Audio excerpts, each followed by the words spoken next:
Hi guys, welcome to Arun teach Kannada YouTube channel. So ಇವತ್ತಿನ ವಿಡಿಯೋದಲ್ಲಿ third year B optional Kannada text book 4 ಏನಿದೆ block 2ನಲ್ಲಿ ಬರುವಂತಹ ಘಟಕ 8 ರ ಗುಣ ಸಿದ್ಧಾಂತದ ಬಗ್ಗೆ ಇವತ್ತಿನ ವಿಡಿಯೋದಲ್ಲಿ ತಿಳ್ಕೊಳ್ಳೋಣ ಅಂತ ಹೇಳ್ತಾ, ಸೊ ಕೊನೆವರೆಗೂ ವಿಡಿಯೋ ಎಂಡ್ವರೆಗೂ ಸ್ಕಿಪ್ ಮಾಡಿದೆ ನೋಡಿ. ಹಾಗೆಯೇ ಪ್ರತಿಯೊಂದು ಪೇಜನ್ನು ಸ್ಕ್ರೀನ್ಶಾಟ್ ತೊಗೊಂಡು ನೀವು ಇಟ್ಕೊಂಡು ನಿಮಗೆ ಎಕ್ಸಾಮ್ಗೆ ಇನ್ನೂ ಓದ್ಕೊಂಡು ಶಾರ್ಟಾಗಿ ನೀವು ಆನ್ಸರ್ ಬರೆಯೋಕ್ಕೆ ಒಳ್ಳೆ ಮಾರ್ಕ್ಸನ್ನು ನೀವು ತೆಗೆದುಕೊಳ್ತೀರಾ ಅಂತ ಹೇಳ್ತಾ, ಸೊ ನೋಟ್ಸನ್ನು ಪ್ರಿಪೇರ್ ಮಾಡ್ಕೊಳ್ಳಿ ಇದು ಸ್ಕ್ರೀನ್ಶಾಟ್ ತಗೊಂಡು ಅಂತ ಹೇಳ್ತಾ. ಸೊ ಲೆಸನ್ ಪೀಠಿಕೆ. ಗುಣ ಸಿದ್ಧಾಂತವು ಭಾರತೀಯ ಕಾವ್ಯಶಾಸ್ತ್ರದಲ್ಲಿ ಅತ್ಯಂತ ಪ್ರಮುಖವಾದ ಒಂದು ತತ್ವವಾಗಿದೆ. ಕಾವ್ಯದ ಸೌಂದರ್ಯವನ್ನು ಹೆಚ್ಚಿಸುವ ಅಂಶಗಳಾಗಿ ಗುಣಗಳು ಪರಿಗಣಿಸಲಾಗುತ್ತವೆ. ಕಾವ್ಯದಲ್ಲಿ ಅಲಂಕಾರಗಳ ಜೊತೆಗೆ ಗುಣಗಳು ಕೂಡ ಮುಖ್ಯ ಪಾತ್ರ ವಹಿಸುತ್ತವೆ.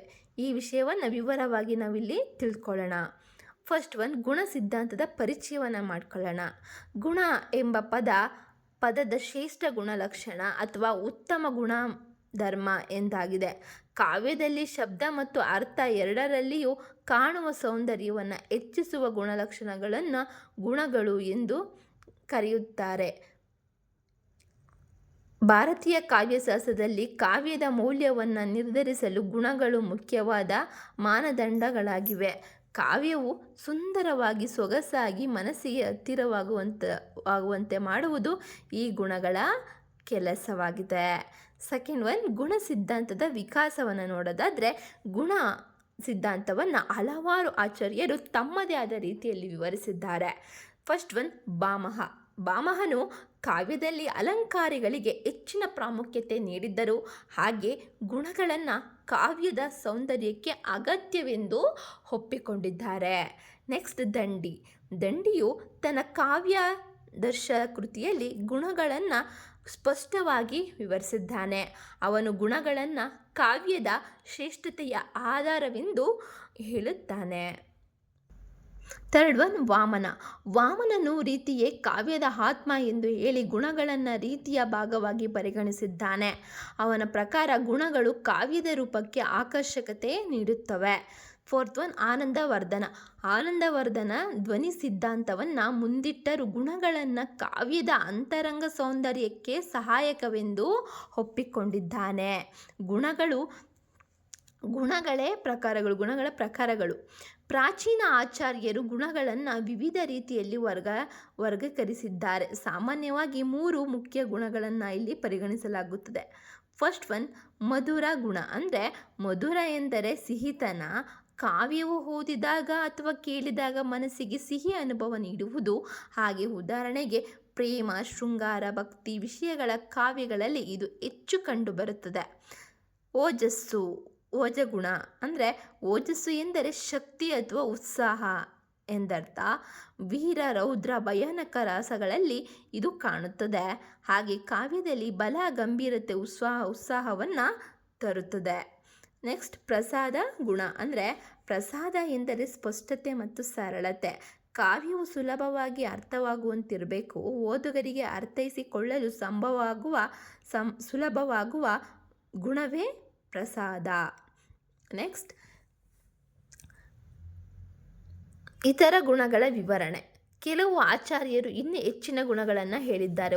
ಸಾಮರ್ಥ್ಯ, ಸೌಂದರ್ಯ, ಲಾಲಿತ್ಯ, ಗಾಂಭೀರ್ಯ. ಇದರ ಬಗ್ಗೆ ತಿಳ್ಕೊಳ್ಳೋಣ. ಸಾಮರ್ಥ್ಯ ಅಂದರೆ ಅರ್ಥವನ್ನು ಸಮರ್ಥವಾಗಿ ಹೇಳುವ ಶಕ್ತಿ ಉಳ್ಳದ್ದು. ಹಾಗೆ ಸೌಂದರ್ಯ ಎಂದರೆ ಕಾವ್ಯದ ಲಾವಣ್ಯ. ಹಾಗೆ ಲಾಲಿತ್ಯ ಎಂದರೆ ಸೌಮ್ಯತೆ ಮತ್ತು ಸೊಗಸು. ಗಾಂಭೀರ್ಯ ಅಂದರೆ ಗಂಭೀರತೆ ಮತ್ತು ಆಳತೆ. ಗುಣ ಮತ್ತು ಅಲಂಕಾರಗಳ ಸಂಬಂಧವನ್ನು ನೋಡೋದಾದರೆ, ಗುಣಗಳು ಮತ್ತು ಅಲಂಕಾರಗಳು ಪರಸ್ಪರ ಸಂಬಂಧ ಹೊಂದಿವೆ. ಗುಣಗಳು ಕಾವ್ಯದ ಆಂತರಿಕ ಸೌಂದರ್ಯವನ್ನು ಹೆಚ್ಚಿಸುತ್ತವೆ. ಅಲಂಕಾರಗಳು ಬಾಹ್ಯ ಅಲಂಕಾರಗಳಂತೆ ಕೆಲಸ ಮಾಡುತ್ತವೆ. ಉದಾಹರಣೆಗೆ, ಒಂದು ಕಾವ್ಯದಲ್ಲಿ ಅಲಂಕಾರಗಳಿದ್ದರೂ ಗುಣಗಳಿಲ್ಲದಿದ್ದರೆ ಅದು ಆಕರ್ಷಕವಾಗುವುದಿಲ್ಲ. ಆದ್ದರಿಂದ ಗುಣಗಳು ಕಾವ್ಯದ ಜೀವವೆಂದು ಹೇಳಬಹುದು. ನೆಕ್ಸ್ಟ್ ಗುಣ ಸಿದ್ಧಾಂತದ ಮಹತ್ವ. ಗುಣ ಸಿದ್ಧಾಂತವು ಕಾವ್ಯಶಾಸ್ತ್ರದಲ್ಲಿ ಮಹತ್ವದ್ದಾಗಿದೆ. ಯಾಕಂದರೆ ಕಾವ್ಯದ ಗುಣಮಟ್ಟವನ್ನು ನಿರ್ಧರಿಸುತ್ತದೆ. ಹಾಗೆ ಓದುಗರ ಮನಸ್ಸಿಗೆ ತಾಕುವ ಶಕ್ತಿಯನ್ನು ನೀಡುತ್ತದೆ. ಹಾಗೆ ಕಾವ್ಯವನ್ನು ಸುಂದರ ಮತ್ತು ಪರಿಣಾಮಕಾರಿ ಮಾಡುತ್ತದೆ. ರಸದ ಅನುಭವವನ್ನು ಹೆಚ್ಚಿಸುತ್ತದೆ. ಇವಾಗ ನೆಕ್ಸ್ಟ್ ಉಪಸಂಹಾರ. ಒಟ್ಟಿನಲ್ಲಿ ಗುಣ ಸಿದ್ಧಾಂತವು ಕಾವ್ಯದ ಸೌಂದರ್ಯವನ್ನು ವಿವರಿಸುವ ಪ್ರಮುಖ ತತ್ವವಾಗಿದೆ. ಕಾವ್ಯವು ಕೇವಲ ಪದಗಳ ಸಮೂಹವಲ್ಲ, ಅದರಲ್ಲಿ ಗುಣಗಳಿದ್ದಾಗ ಮಾತ್ರ ಅದು ಮನಸ್ಸಿಗೆ ಹತ್ತಿರವಾಗುತ್ತದೆ.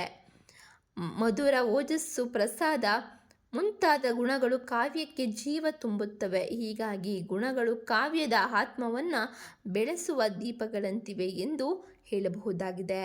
ಸೊ ಇದಾಗಿತ್ತು ಇವತ್ತಿನ ವಿಡಿಯೋ. ಸೊ ಥ್ಯಾಂಕ್ ಯು ಫಾರ್ ಈ ವಿಡಿಯೋ ಎಂಡ್ವರೆಗೂ ಸ್ಕಿಪ್ ಮಾಡಿದೆ ನೀವು ನೋಡಿದ್ದಕ್ಕೆ. ಹಾಗೆ ನಿಮಗೆ ಎಕ್ಸಾಮ್ಗೂ ಕೂಡ ಇದು ತುಂಬ ಹೆಲ್ಪ್ಫುಲ್ ಇದೆ. ಸೊ ನೀವು ಸ್ಕ್ರೀನ್ಶಾಟ್ ತೊಗೊಂಡು ನೀವು ನೋಟ್ಸ್ ಮಾಡಿಕೊಂಡು ನೀವು ಆರಾಮಾಗಿ ಮಾರ್ಕ್ಸ್ನ ಚೆನ್ನಾಗಿ ಓದ್ಕೊಂಡು ಮಾರ್ಕ್ಸ್ ತೆಗಿಬೋದು. ಏನೂ ಕಷ್ಟ ಇಲ್ಲ, ಬಟ್ ಓದಬೇಕು, ಅರ್ಥ ಮಾಡಿಕೊಂಡ್ರೆ ಖಂಡಿತವಾಗ್ಲೂ ಆಪ್ಷನಲ್ ಕನ್ನಡ ಕಷ್ಟ ಇಲ್ಲ ಅಂತ ನನ್ನ ಅಭಿಪ್ರಾಯ. ಹಾಗೆ ನಿಮ್ಮ ಅಭಿಪ್ರಾಯನೂ ಅದೇ ಆದರೆ ನೀವು ಚೆನ್ನಾಗಿ ಮಾರ್ಕ್ಸ್ ತೆಗೆದುಕೊಳ್ತೀರಾ ಅನ್ನೋದೊಂದು ಇದೆ. ಹಾಗೆಯೇ ನಿಮ್ಗೆ ಇಷ್ಟ ಆದಲ್ಲಿ ಲೈಕ್ ಮಾಡಿ, ಇಲ್ಲಾಂದರೆ ಡಿಸ್ಲೈಕ್ ಮಾಡಿ. ನಿಮ್ಮ ಅನಿಸಿಕೆಗಳನ್ನ ಕಮೆಂಟ್ ಮೂಲಕ ತಿಳಿಸಿ.